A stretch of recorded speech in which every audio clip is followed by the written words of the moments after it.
जन्माद्यस्य यतोऽन्वयातितरतश्चार्थेष्वभिज्ञः स्वराट्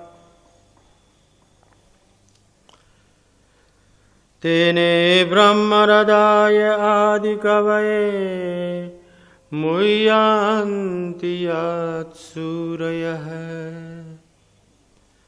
तेजो वारिमृदां यथा विनिमयो यत्र त्रिसर्गो मृषा धाम्ना स्वेन सदा निरस्तकुहकं सत्यं परं धीमहि सत्यं परं धीमहि। भगवान वेदव्यास ये वस्तु निर्देशात्मक मंगल कर रहे हैं। भागवत के महात्म्य में मैंने आपको सुनाया था 3 प्रकार के मंगल होते हैं, एक नमस्कारात्मक, एक आशीर्वादात्मक और एक वस्तु निर्देशात्मक। श्री कृष्णाय वयम नुमः, हम सब श्री कृष्ण को नमस्कार करते हैं। ये कौन सा मंगलाचरण था? नमस्कारात्मक मंगलाचरण था। लेकिन यहाँ जो मंगलाचरण का व्यास ने प्रयोग किया है ये वस्तु निर्देशात्मक है।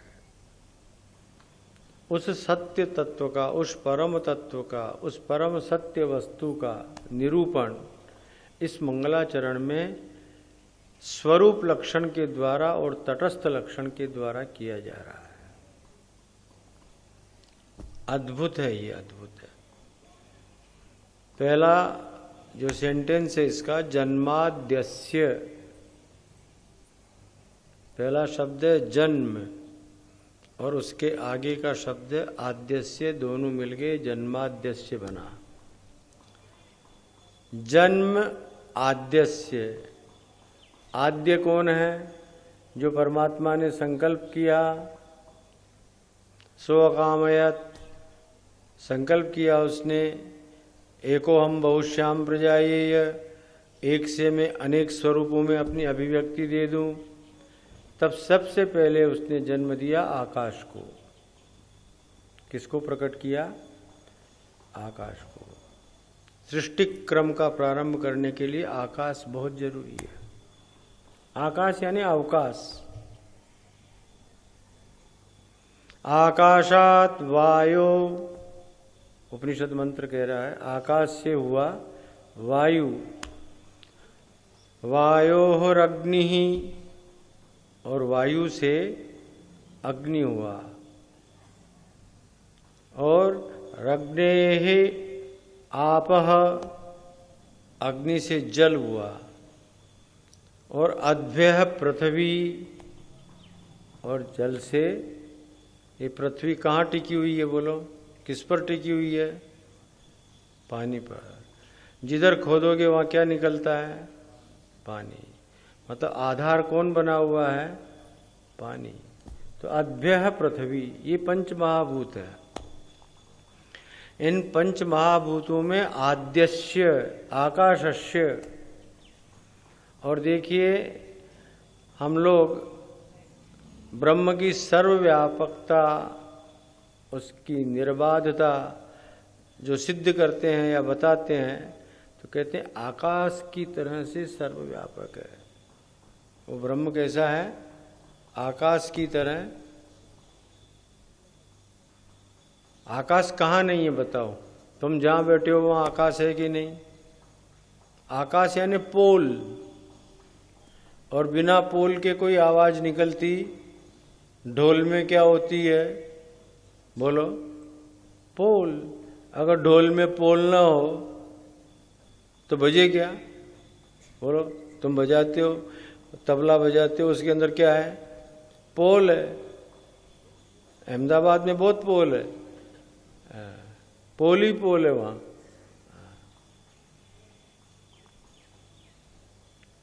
आकाश सर्वत्र है, सर्वव्यापक है, अबाध गति से है। ठोस पदार्थ उसमें कुछ हो नहीं सकता न, इसलिए आद्यस्य आकाशस्य। जन्म है। परमात्मा ने जब सृष्टि क्रम का प्रारंभ करना चाहा, संकल्प किया, तो सबसे पहले किसको प्रकट किया? आकाश को। और वैसे भी देखो आकाश का जो वर्ण है कैसा है? एकदम निरभ्र आकाश जब होता है, बिना बादलों का आकाश होता है, बढ़िया होता है, तो कैसा दिखता है? नीला नीला दिखता है। कैसा दिखता है? और हमारे श्याम सुंदर कैसे हैं? मेघश्याम भी कहते हैं उनको, नीलश्याम भी बोलते हैं उनको। तो आकाश को प्रकट किया। एक बात पहले आपको ये बता दूं, स्वरूप लक्षण और तटस्थ लक्षण, ये दो प्रकार के लक्षण होते हैं ब्रह्म का संकेत करने के लिए, समझाने के लिए। स्वरूप लक्षण आगे आएगा। पहले तटस्थ लक्षण का प्रयोग किया है भगवान वेदव्यास ने, और तटस्थ लक्षण जड़ बुद्धि वालों को, सांसारिक लोगों को जल्दी समझ में आ जाता है। जैसे तुमको दृष्टांत से समझाऊंगा, बात बहुत जल्दी समझ में आ जाएगी। घड़ा देखा आपने, अब घड़ा देखा तो जरूर कोई बनाने वाला भी होगा, अपने आप तो नहीं बनेगा। अच्छा, बिना साधन के भी नहीं बनेगा, उसमें पृथ्वी भी चाहिए, मिट्टी भी चाहिए, पानी भी चाहिए, चक्र भी चाहिए, दंड भी चाहिए हिलाने के लिए उस चाक को। फिर जब वो सेफ दे देता है घट को कुम्हार, तो काटने के लिए एक चीवर यानी धागा होता है, उससे उसको वो हम जहाँ गांव में पैदा हुए हैं ना, वहाँ कुम्हारों का घर हमारे पास में ही था, इसलिए हमने देखा कि घड़ा कैसा बनता है, मालूम पड़ता है।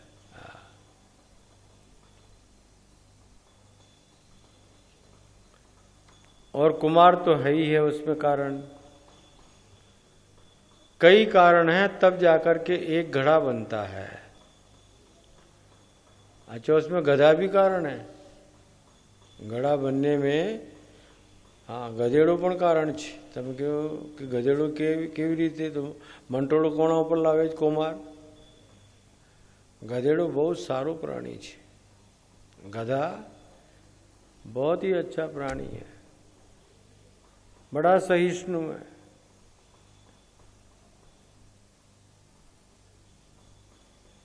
लोग पता नहीं क्यों कह कर के अपमानित कर देते हैं बेचारे गधे को, गधे का बच्चा, ऐसा बोल देते हैं। वो तो स्थितप्रज्ञ है, गधा तो स्थितप्रज्ञ है। जानते हो, गधे को भी एक दिन बहुत गुस्सा आया ये सुन सुन करके, तो उसने भी अपने बेटे को डांटा और जोर से कहा, ए आदमी के बच्चे।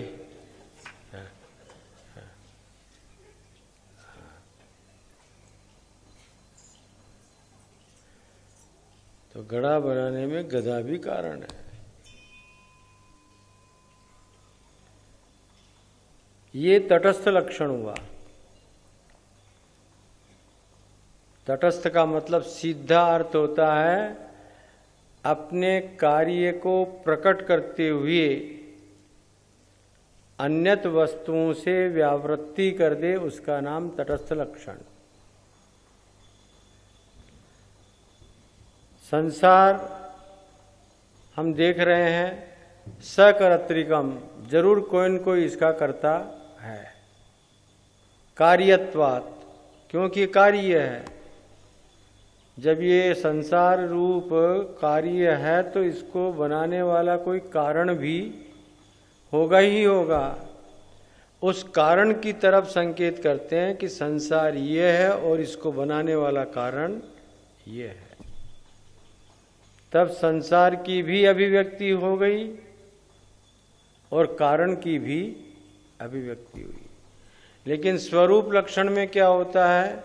स्वरूपम सत व्यावर्तयति, वो सतचित आनंद घन स्वरूप अपने आप में स्थित है, लेकिन इस जगत को अपने से अलग करके रखा हुआ है। अच्छा, आनंद की बात यह है जगत में वही है, उसके बिना जगत की सत्ता भी नहीं है। फिर भी अपने स्वरूप में रहते हुए अपनी स्वतंत्र सत्ता बना करके रखने में वो समर्थ है। जन्माद्यस्य यतोन्मयातितरतः, अन्वय और इतरतः यानी व्यतिरिक्तः। अन्वय शब्द का अर्थ होता है अनुस्यूत। जैसे घड़ा, उसमें माटी क्या है? अनुस्यूत, भरी पड़ी है, माटी भरी पड़ी है। माटी न हो तो घड़ा बने। अच्छा, सूत न हो तो कपड़ा बने नहीं। तो जिस तरह से पट में, वस्त्र में सूत अनुस्यूत है, जैसे माटी घड़े में अनुस्यूत है, वैसे ही इस जगत प्रपंच में पृथ्वी, जल, तेज, वायु, आकाश सब अनुस्यूत हैं, इसमें जुड़े हुए हैं। और ये किसके कारण जुड़े हुए हैं? उस ब्रह्म के कारण। उसी ने संकल्प किया एकोहम बहुश्याम प्रजायेय, मैं एक से अनेक स्वरूपों में अपने आप को प्रकट करूं। तो अनुवृत्ति परमात्मा की ही है और व्यावृत्ति भी परमात्मा की है। अब जैसे मान के चलो आकाश में फूल खिल गए, मानोगे क्या इस बात को? नहीं ना? कभी देखा आपने आकाश में फूल खिले? अच्छा, गधेड़े के माथे पे कितने सींग होते हैं बोलो? हैं? क्यों नहीं होते हैं ना? ये व्यावृत्ति। जो वस्तु नहीं है उसका भी वही कारण, और जो वस्तु है उसका भी वही कारण।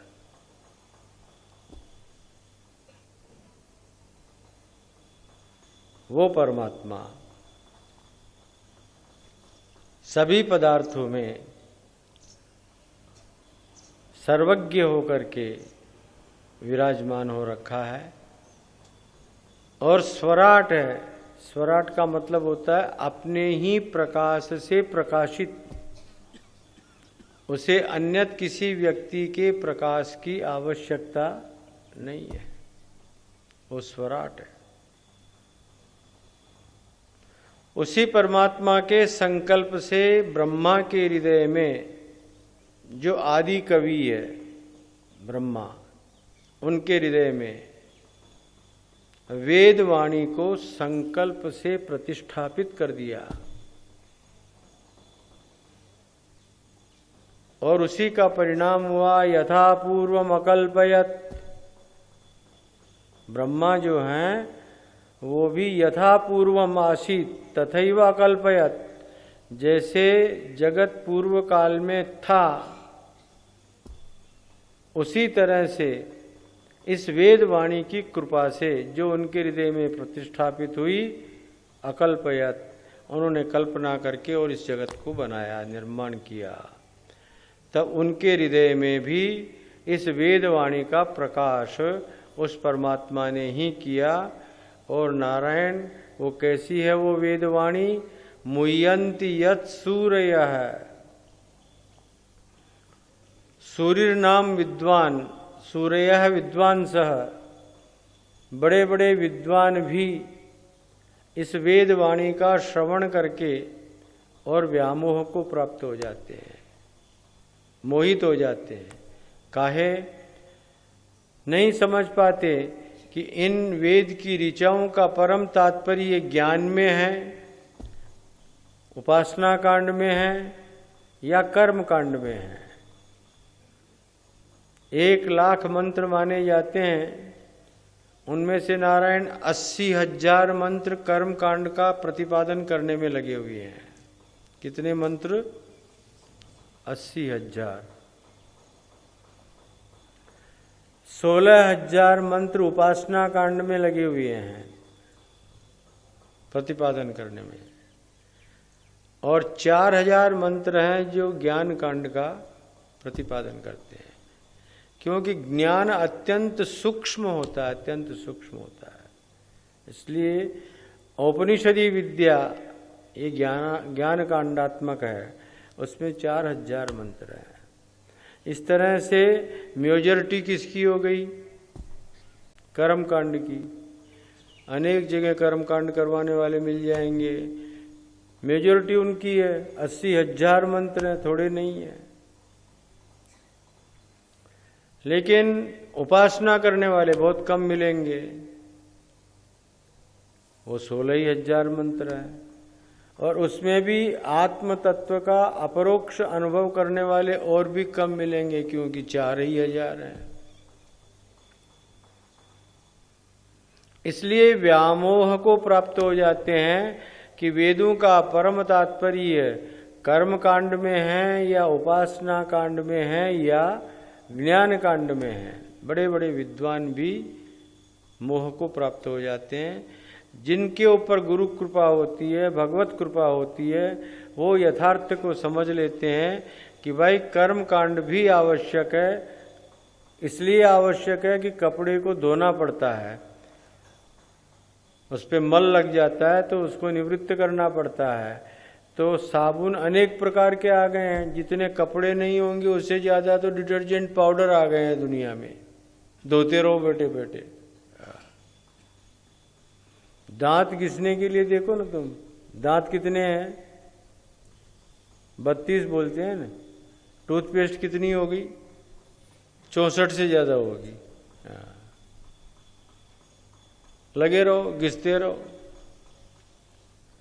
तब इस मल की निवृत्ति के लिए कर्म कांड का प्रयोग, विक्षेप की निवृत्ति के लिए उपासना कांड का प्रयोग और अज्ञान की निवृत्ति के लिए, आवरण भंग करने के लिए ज्ञान कांड का प्रयोग होता है। और वास्तव में इन दोनों प्रयोगों को करने के पश्चात ही ज्ञान कांड चरितार्थ होता है। कर्म कांड और उपासना कांड के पश्चात ही ज्ञान कांड आपके जीवन में चरितार्थ होता है। तेजो वारि मृदाम यथा विनिमयो यत्र त्रिसर्गो मृषा। जब सूर्य की रश्मियां दोपहर के समय में सड़क के ऊपर या बालुकामय प्रदेश के ऊपर पड़ती है तो दूर से आपको ये भ्रांति होती है कि नहीं कि पानी दिख रहा है। कभी देखा, ये अनुभव किया? दोपहर के समय में आप देखना, जो बालुकामय प्रदेश है उसके ऊपर जब सूर्य की 12 बजे से 2 बजे के बीच में जो किरणें पड़ती हैं, उसमें आपको ये निश्चित रूप से भ्रांति होगी कि पानी हो गया है नहीं, लेकिन फिर भी पानी जैसा प्रतीत होता है। कांच, आप कांच को भी देखिए, जब कांच के ऊपर भी रश्मियां पड़ती हैं तो एक तो आप देख भी नहीं सकते उसकी ओर, उस समय इतना चलका आता है आंख में कि नहीं देख पाएंगे। वहां भी जल की भ्रांति हो जाती है नहीं, लेकिन फिर भी होती है। ठीक उसी प्रकार से ये जो जगत है, ये जगत है तो मिथ्या, लेकिन भ्रांतिवशात इसको हम लोग सत्य मान लेते हैं। भ्रांति के कारण क्या मान लेते हैं? सत्य मान लेते हैं।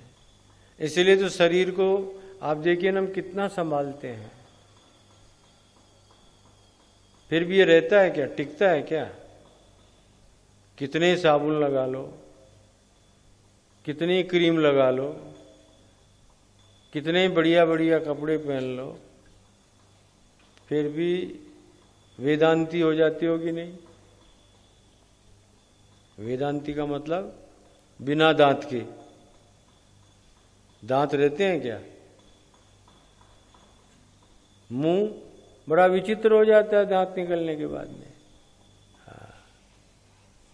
कान, भाई जरा जोरती बोलने, संभळाતું નથી। सुनाई नहीं देता, जरा जोर से बोलो। कान वही है, दिख रहा है, कान तो है, लेकिन सुनने की सामर्थ्य कम हो गई। 1982 में मैं 27 दिन की भागवत करने के लिए मथुरा गया था। भागवत भवन का उद्घाटन समारंभ था, स्वर्गीय डालमिया जी ने आयोजन रखा था। वहाँ मेरी कथा सुनने के लिए एक वृद्ध आया करते थे, और वो बैठते कहाँ थे, जहाँ पर ये क्या लगा हुआ है, स्पीकर, हाँ बड़ा स्पीकर, और वो स्पीकर नीचे रखा हुआ था, उसके पास जाके बैठते और कान को पकड़ के ऐसे खींचते कि जिससे वो शब्द अंदर चले जाए। एक आध दिन तो ऐसा प्रयोग किया उन्होंने, फिर भी उनको संतोष नहीं हुआ।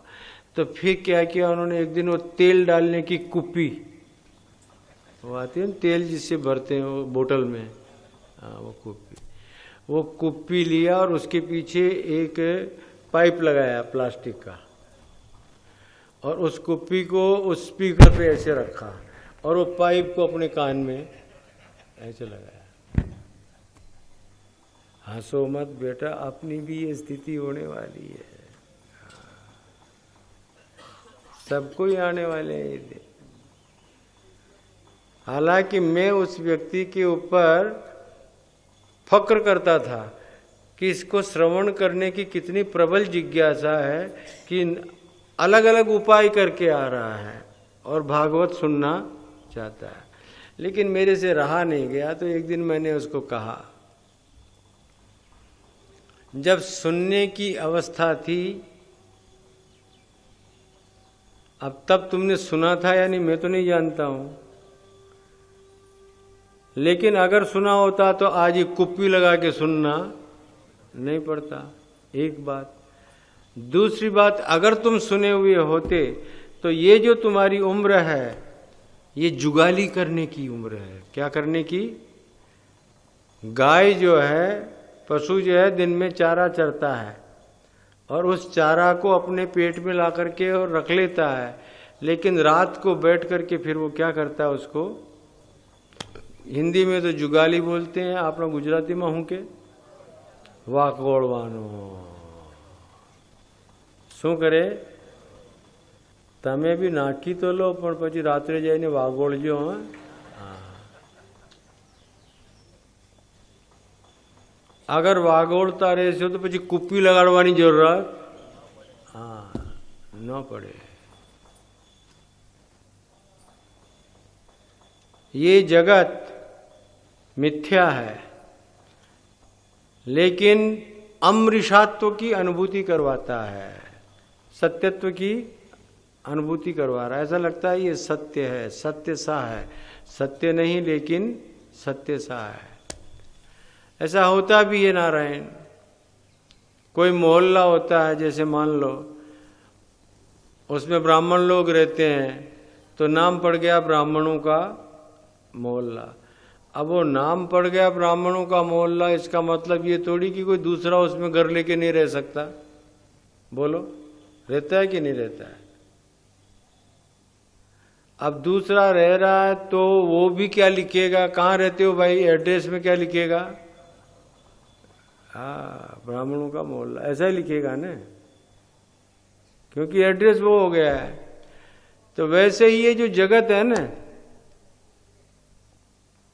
ये ब्राह्मणों के मोहल्ले में रह रहा है नहीं, लेकिन मोहल्ले में रह रहा है। मतलब ब्रह्म सत्यम, सत्य कौन है? ब्रह्म। लेकिन उस मोहल्ले में ये जगत भी रह रहा है, इसलिए ये भी कैसा लग रहा है, क्या एड्रेस लिखता है कि हम भी हैं नहीं सत्य, लेकिन सत्य सा प्रतीत हो रहा है। सत्य नहीं है ये, लेकिन फिर भी सत्य सा प्रतीत हो रहा है। जगत मिथ्या, ये तो मिथ्यात्व है ही है इसमें। और देखो, मिथ्यात्व किसको कहते हैं? जो परिवर्तनशील होए, जिसमें बदलाव आता रहे, वो स्थायी नहीं हो सकता, वो स्थिर नहीं हो सकता। चैतन्य स्थिर है, लेकिन आपका जो शरीर है उसमें बदलाव है। कल पैदा हुए थे, बड़े प्यारे लग रहे थे, लोग गोद में उठा रहे थे, बोलो उठाते थे कि नहीं? अब कोई उठाता है? बोलो ना, क्यों बुढ़ऊ? कोई उठाता है? घरवाली नहीं उठाएगी, दूसरे की तो बात जाने दो। इतना वजन बढ़ गया, कहाँ उठाए? कमर टूट जाएगी बेचारी की।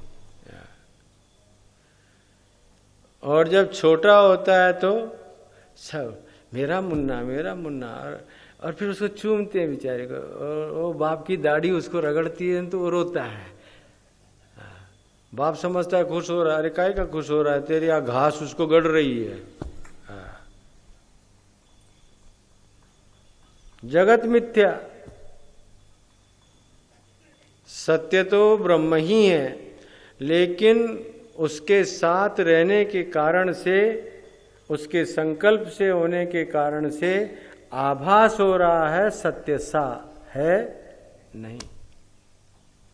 है तो अमृषा, लेकिन अमृषात्व का आभास हो रहा है वहां के ऊपर। त्रिसर्ग, सत्व गुण, रजोगुण और तमोगुण, जागृत, स्वप्न और सुसुप्ति, ये त्रिसर्ग कहलाता है। और इस त्रिसर्ग के कारण से या इस त्रिसर्ग से हम अनुभव कर लेते हैं अमृषा, ये मिथ्या नहीं है, झूठा नहीं है, मात्र हम कहेंगे ये सत्य का आभास हो रहा है। धाम्ना स्वेन सदा निरस्तकुहकं सत्यं परं धीमहि। स्वेन धाम्ना, अपने ही प्रकाश से प्रकाशित हुआ वो परमात्मा। निरस्त कुहकम, कुहक शब्द का अर्थ अज्ञान होता है, कुहक शब्द का अर्थ कपट होता है, और कुहक शब्द तक्षक नाग के लिए भी प्रयोग हुआ है। श्रीमद् भागवत श्रवण करवाने का तात्पर्य ये था, निहस्त कुहकम। भागवत सुनने के पश्चात तक्षक नाग परीक्षित का कुछ भी बिगाड़ सका नहीं। कुहकम सर्पम निरस्तम, वो निरस्त हो गया था।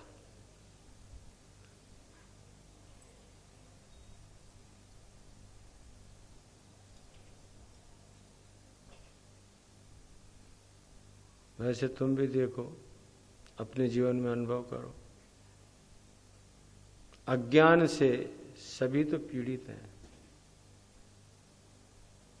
इस अज्ञान की निवृत्ति के लिए ही श्रीमद् भागवत का उदय हुआ है। निरस्त कुहकम कहते हैं, और सारे ग्रंथ भी तो हैं जो अज्ञान की निवृत्ति कर सकते हैं। हाँ, कर सकते हैं, कौन ना बोलता है, करो। लेकिन यहाँ के ऊपर कह रहे हैं जो सत्य तत्व है वो सामान्य नहीं, परम सत्यम। यहाँ परम शब्द का अर्थ श्रेष्ठ भी होता है, परम शब्द का अर्थ परमात्मा भी होता है। उस परमात्मा रूप सत्य का प्रतिपादन श्रीमद् भागवत में हो रहा है। और हम सभी से कहेंगे धीमहि, अर्थात ध्यान करना चाहिए। किसका ध्यान करना चाहिए? तो सत्यम परम धीमहि, उस परतत्व का, उस सत्य तत्व का वयम सर्वे मिलित्वा धीमहि ध्यायेम, बहुवचनांत प्रयोग है। हम सभी लोग मिल करके और उस परमात्मा का ध्यान करें। ये मैंने बहुत संक्षेप में अर्थ मात्र किया है, इसका बहुत व्याख्यान नहीं किया है, लेकिन बहुत ही अच्छा ये प्रथम श्लोक है। महापुरुषों ने तो कमाल कर दिया है, अनेक अर्थ किए हैं, अनेक अर्थ किए हैं इस एक ही श्लोक के। तुम इतना ही समझो, वो जो ब्रह्म तत्व है जिसके द्वारा जगत उत्पन्न हो रहा है, स्थिर हो रहा है और अंत में जाकर के उसी में लीन हो रहा है, वही ब्रह्म है, वही सत्य तत्व है और उसी की उपासना करना चाहिए। हमें उसी की प्राप्ति करने के लिए प्रयत्नशील होना चाहिए।